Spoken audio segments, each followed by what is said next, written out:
Mau gue kasih tahu nggak etika penting dalam PDKT? Jangan mengejar yang lari. Dulu gue pernah ada di posisi itu. Setengah mati ngejar cewek yang gue pikir worth it. Gue kasih effort, selalu ada, selalu peduli. Gue pikir kalau gue cukup sabar dan gigih, dia bakal lihat perjuangan gue dan akhirnya memilih gue. Tapi nyatanya dia malah milih orang lain. Masalahnya sederhana, bukan karena dia nggak sadar gue ada, tapi karena gue ngejar orang yang lari. PDKT itu bukan kejar-kejaran. Kalau lo harus mati-matian ngejar seseorang, itu bukan dinamika yang sehat. Itu udah jadi perburuan. Dalam satu hubungan yang dikejar biasanya justru makin menjauh. Dan gue lagi merasakan di momen yang ini kocak. Banyak orang berpikir kalau mereka cukup berusaha, cukup membuktikan diri, orang yang mereka suka bakalan luluh. Ya, gue memikirkan hal itu. Ya tentunya, dan banyak orang harusnya juga sama kayak gitu. Tapi nggak gitu cara kerja perasaan. Kalau dia tertarik, lo nggak perlu ngejar. Kalau dia nggak tertarik, sekeras apapun lo usaha, dia nggak bakalan tinggal. Jadi mulai sekarang, dekatilah orang yang juga menunjukkan minat ke diri lo. Jangan buang-buang waktu mengejar yang nggak ngasih sinyal baik. Suka boleh, tapi jangan untuk bodoh, apalagi goblok. Lo bukan pemburu, dan cinta bukan soal kejar-kejaran. Percaya deh, lo juga pantas dipilih, bukan cuma jadi pengejar. Gimana? Lu yang lagi nonton pernah ngerasain di momen ini nggak? Kalau lu pernah, coba lu tulis di kolom komentar segimana susah dan capek ataupun kegoblokan lu ngejar seseorang.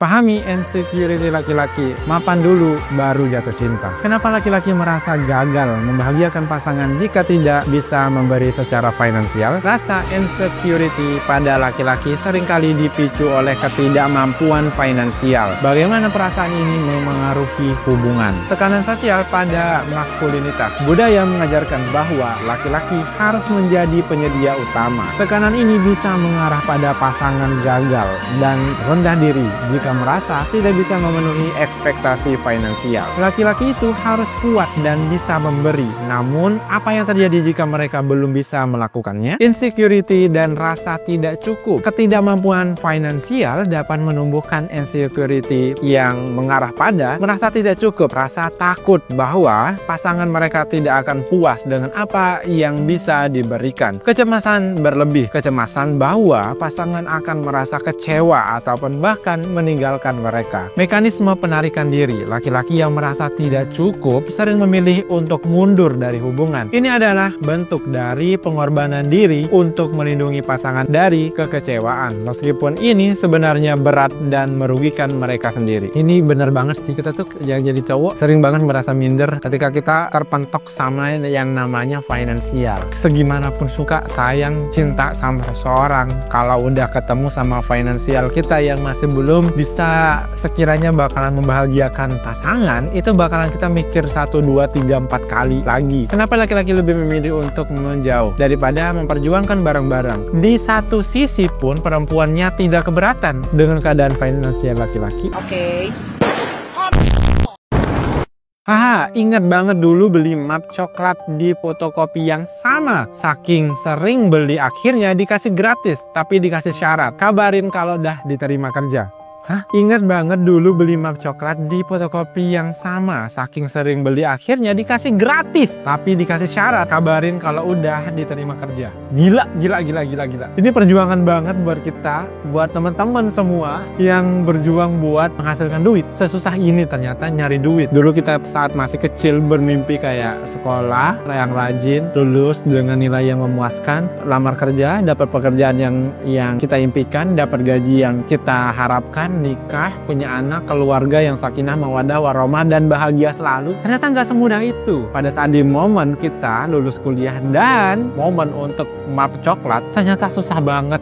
Aku juga ke-18 kali ngebeli map coklat. Sampai ibu saya kadang nangis lihat perjuangan saya. Sumpah, aku 30 kali buat lamaran di fotokopi yang sama, sampai akrab sama tukang ngetiknya. Sampai dia nanya kerjaan sama aku, padahal aku pun belum dapat kerja. Dulu gue ngelamar sana sini beli map coklat udah sampai 10 kali lebih. Akhirnya gue putuskan cari kerja di toko retail aja. Dan alhamdulillah sekarang udah lumayan, walaupun gaji 5 jutaan, alhamdulillah banget, kocak. 5 jutaan itu di tempat gue udah orang kaya gitu hitungannya di tempat gue, kocak. Diam. Jatuh aku deh. Melepuh. Sebentar. Lu beneran jatuh apa gimana ini, Mbak? Kotor. Ya Allah, beneran jatuh, kocak. Posisinya ini jatuh di got. Dan lu masih sempat-sempatnya ngevideoin. Ya Allah, kenapa nggak berdiri dulu gitu. Emang zaman sekarang ada momen apapun harus diabadikan ya, dan diupload di sosial media. Macam tak betul je budak ni.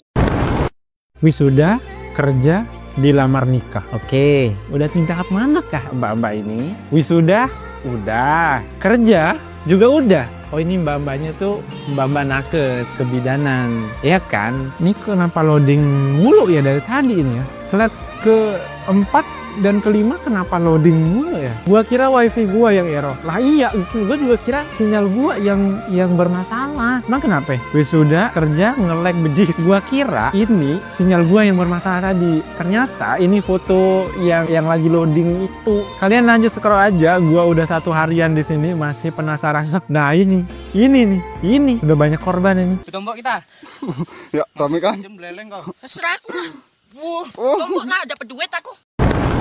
Biaya pendidikan itu 150 juta. Gajiku 700.000 per bulan, kadang telat sampai 3 bulan. Nakes ya? Ya, nakes ya. Emang serendah itu di Indonesia ini. Kayak nggak dihargain aja gitu. Nakes di luar sana itu kayak kesehatan sama pendidikan. Ada 2 hal yang diutamakan banget di negara-negara maju kayak gitu. Di Indonesia ini kayak cuma jadi pelengkap doang. Apakah meragukan nasionalisme kami? Kami penyumbang devisa nomor 2 di Indonesia. Apa kabar yang korupsi? Kabur aja dulu. Nice. Aku udah beliin kamu cookies, kenapa nggak dimakan? Apa ini? Ini apa ini? Aku pesen makan tuh jangan asal dicomot, itu kan punya aku. Apa-apa tuh ngomong dulu. Di counter dengan perkataan dirinya sendiri. Dunia cewek ini cuy. Kamu ngapain sih ngerekam suara aku kayak gitu? Kalau ribut-ribut rekam aja semua omongan aku. Orang aku selalu bener kok. Rekam aja, rekam. Gua puas banget ngeliat video ini, ya Allah. Kamu tuh kalau aku lagi marah tuh dijawab, bukannya ngasih rekaman kayak gitu. Ngomong. Udah deh, kalau aku lagi marah tuh kamu mulutnya diem aja, nggak usah ngomong, udah diem. Mau kemana? Duduk. Belum selesai. Ngapain kamu ngasal pergi aja? Nggak baik tuh nggak ngasal pergi kayak gitu. Kalau lagi ribut, mendingan kamu keluar aja dari kamar. Aku nggak mau ngeliat muka kamu. Gua sumpah puas banget ngeliat video ini di counter langsung sama apa yang dia katakan. Gua puas banget. Harusnya minta maaf, tau nggak? Bukan malah kayak gitu. Ini ada lagi nih. Udah nggak usah minta maaf lah, bullshit. Kamu percuma kalau minta maaf juga diulangin lagi. Sumpah gue seneng banget ngeliat video ini. Ini ya yang dikatakan kalau cewek itu selalu benar. Padahal apa yang dia katakan dengan realitanya kayak kontra aja. Menyesuaikan dengan moodnya doang. Fix untuk kali ini laki-laki pemenangnya. 1. Laki-laki sedih, semua sedih. 1 laki-laki jadi pemenang. Bakal banyak laki-laki seksi, Doro Putri, penguasa air, api, angin, dan komitmen. Diam! Ini ada 3 hewan. Monyet, elang, sama ikan. Mau naik pohon kelapa. Yang pertama dapat pisang siapa? Monyet. Sebentar. Monyet, elang, ikan naik pohon kelapa. Yang dapat pisang duluan siapa? Cewek? Monyet. Monyet lah. Pisang. Sebentar. Kok monyet? Monyet, elang, ikan naik pohon kelapa. Yang dapat pisang duluan siapa? Kok rasanya aneh ya pertanyaannya? Monyet, elang, ikan naik pohon kelapa. Yang dapat pisang duluan siapa? Kok dapatnya pisang? Emang kan kelapa buahnya ya buah kelapa dong. Nggak mungkin buah pisang dong. Apa jawabannya apa? Elang nggak bisa. Elang sukanya emang ikan makan monyet. Ikan yang mau makan pisang. Enggak suka ikan aja nggak bisa ke udara, cuma bisa di air. Iya, nggak bakal bisa, cu. Mau paksa makan juga nggak bakal mau. Apa namanya? Kerucut air. Kuruculi ai. Oh, apa sih kalau bahasa Indonesia ya? Potong kuping gua. Oh, potong kuping gua kalau kayak gitu lah. Wah, daekeun. Mun elang mah makanan naon daging, ayam kayak gitu ya. Elang ayam bakar. Cuman monyet doang yang masuk akal ya. Pinter, be smart, bro. Bukti kalau cewek pada ngomong. Coba kita lihat komentarnya gimana ya, Bu. Jangan cari ikan makan pisang. Gua nggak mau nyari lah. Clue pertama, 3 hewan itu disuruh manjat pohon kelapa. Terus clue kedua, dia nanya siapa yang dapat pisang duluan. Clue ketiga, sejak kapan pohon kelapa berbuah pisang? Nah itu yang jadi pertanyaan gua tadi. Jawaban yang benar menurut kalian apa?